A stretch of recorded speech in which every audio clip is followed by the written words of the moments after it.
O Naruto, desde criança, afirmava que seria Hokage, e ele realmente conseguiu. Mas a troco de quê? Hoje, ele parece estar sempre triste, cansado. Então será que alcançar sonhos e objetivos é realmente o que a gente quer? Ou o que nós queremos é a ideia de conquistar esses sonhos? Nesse vídeo, nós vamos conversar sobre a história de vida de Naruto e a sua ligação com a filosofia de Schopenhauer, a ânsia de ter e o tédio de possuir.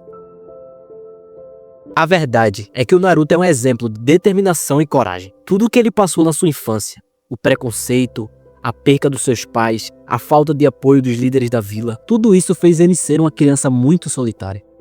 Mas mesmo assim, isso nunca o deixou realmente triste. Pelo contrário, isso sempre foi o combustível para que ele continuasse treinando e se esforçando pelos seus sonhos. O sonho do Naruto sempre foi ser reconhecido na vila. O seu desejo era finalmente ser visto pelas pessoas.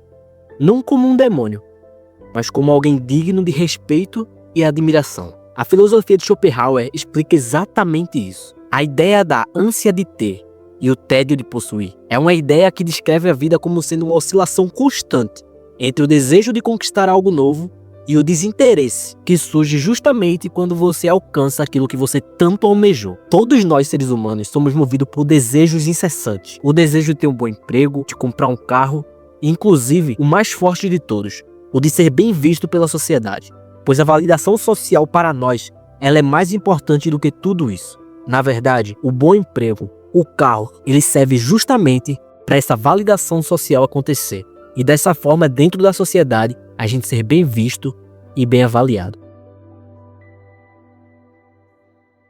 O problema é que logo depois que alcançamos esses objetivos, depois de algum tempo, eles já se tornam parte da nossa rotina. Eles ficam normal. E aos poucos ele vai perdendo aquele sentido que nós tanto víamos antes de alcançar essa meta.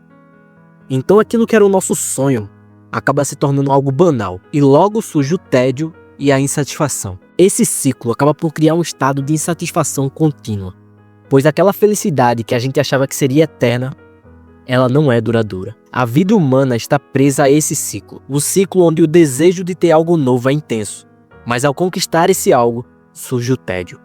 E isso é exatamente o que acontece com o nosso protagonista. Então quando nós acompanhamos a jornada do Naruto, durante todo o anime, nós observamos ele se tornando Genin, aprendendo o clone da sombra, a luta contra os Zabuza, o exame Chunin, treinamento com Jiraiya, ele aprendendo a controlar o poder da Kurama junto com o Killer Bee. A gente vê o Naruto sendo um grande herói de Konoha, tanto na invasão do Pain quanto também na quarta grande guerra ninja. Tudo aquilo fazia sentido de alguma forma. E era muito divertido acompanhar justamente por conta de uma coisa: a motivação.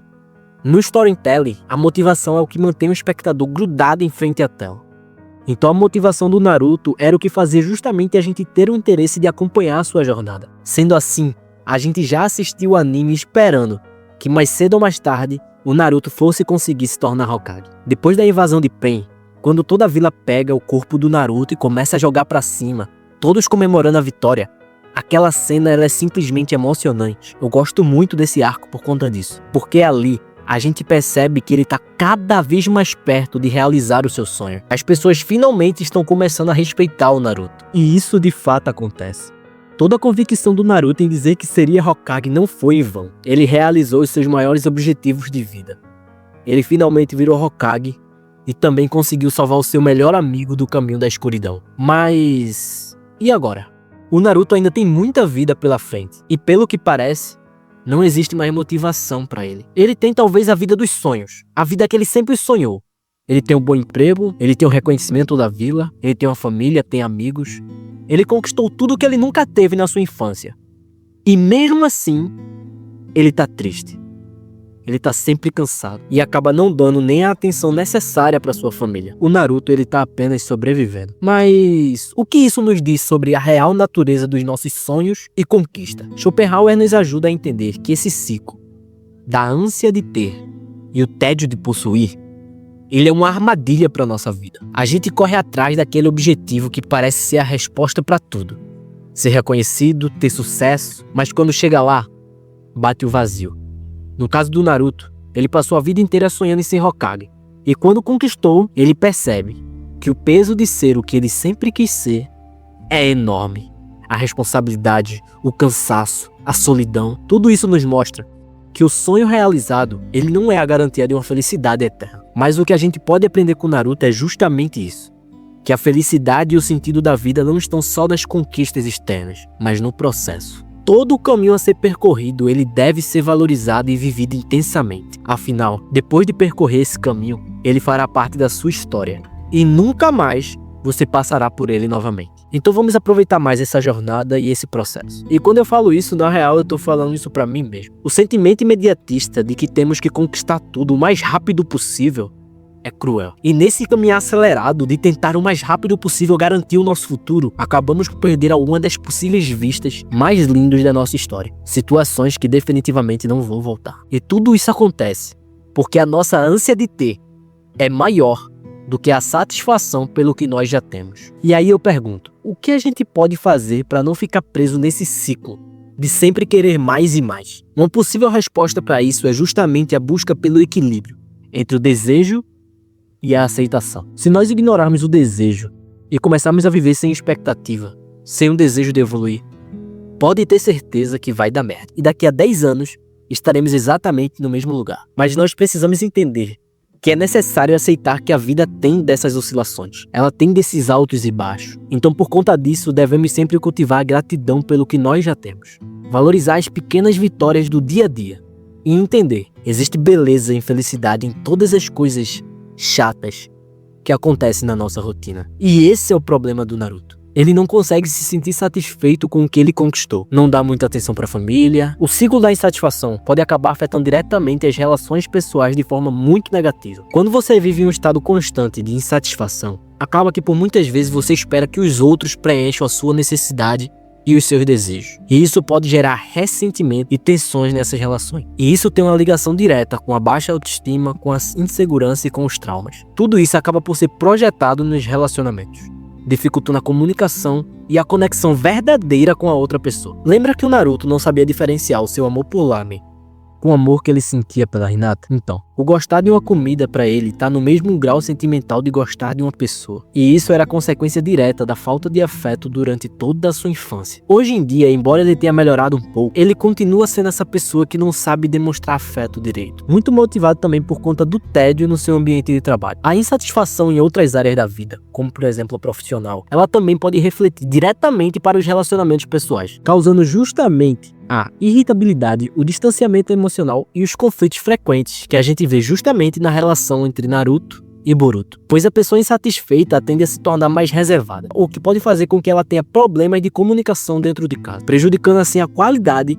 e a estabilidade dessas relações que são tão importantes. Elas são importantes porque uma das formas de buscar a satisfação, ou melhor dizendo, de fugir desse ciclo de insatisfação, é justamente através da família. O emprego pode até ser um saco, mas se o salário daquele emprego consegue pagar uma viagem com os filhos, ou consegue comprar uma comida gostosa e fazer vocês passarem momentos satisfatórios juntos, pode ter certeza que você vai começar a olhar diferente para a sua situação e vai começar a existir uma lógica para que você continue trabalhando. Mas chega de filosofar. Eu falei sobre buscar satisfação na família, em momentos, em hobbies.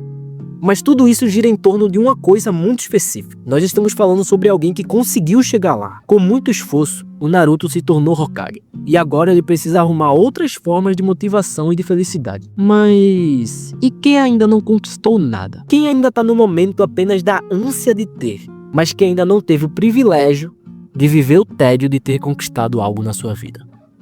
Como por exemplo, o Konohamaru. O Konohamaru é praticamente um reflexo do Naruto enquanto ele era jovem. Uma criança cheia de vontades, cheia de sonhos, que cresceu dizendo que ia ser Hokage. Diferente do Naruto, ele teve uma base.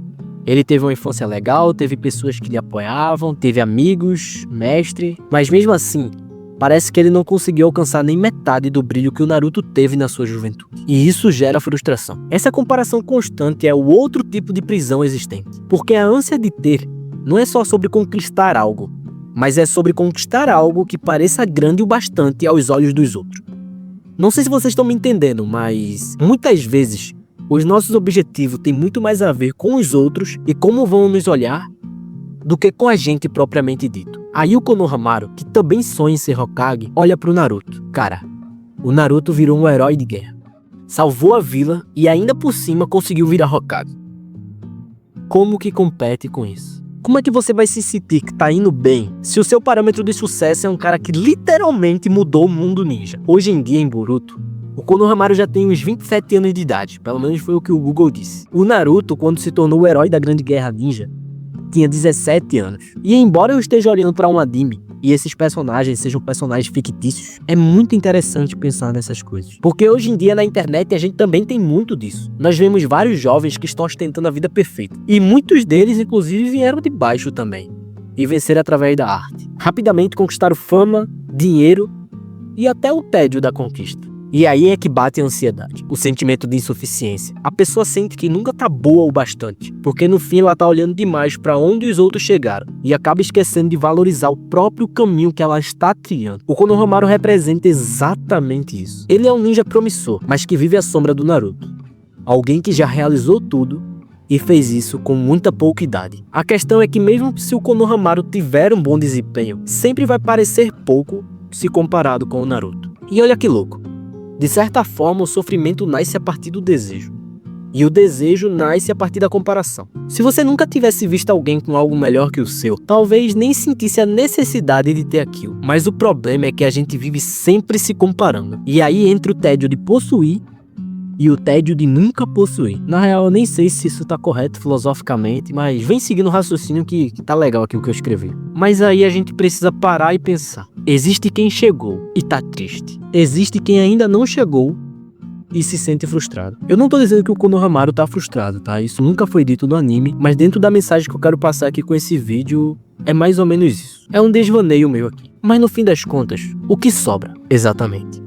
O que sobra é o processo. Sobra a construção lenta e gradativa, onde a satisfação vem do progresso e não necessariamente do resultado final. Entender que ser Hokage não é sobre o título propriamente dito, mas é sobre a pessoa que você se torna no processo. A verdadeira força não está em ser reconhecido, mas em não desistir, mesmo sem reconhecimento, até que você se torne conhecido. E aí você entende, o que realmente sustenta alguém por tanto tempo não é o desejo de ter, mas é o porquê de continuar. É o sentido que ele encontra em realizar aquela atividade. Hoje em dia o Naruto não tem mais um porquê, ele simplesmente vive, mas não sabe o porquê vive. Por isso ele vive cansado e vazio. E aqui é que entra o outro ponto mais importante pra mim e que talvez seja pra vocês também que estão assistindo. A gente precisa aprender a viver entre o desejo e o tédio e caminhar entre esses dois extremos sem se perder. Porque se vivermos desejando tudo, a gente vai morrer frustrado. E se a gente viver achando que tudo que a gente tem já perdeu o brilho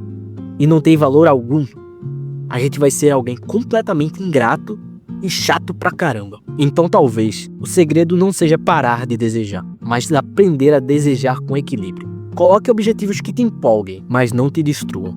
Que te puxem pra frente, mas que não te esmaguem. E quando alcançar algo, respira e aproveita. O Naruto não precisava salvar o mundo de novo pra ser feliz. Talvez ele só precise lembrar de quem ele era antes do título, antes da responsabilidade. Lembrar de quem a gente era antes, quando sonhava com o que temos hoje. E agradecer. Pra quem ainda tá no anseio de conquistar grandes coisas, vamos juntos. Pra quem já conquistou, agradeça. Então é isso, minha gente. Vou estar deixando outros 2 vídeos aqui do canal pra vocês continuarem maratonando. Deixe seu like, se inscreve e até o próximo vídeo. Tchau.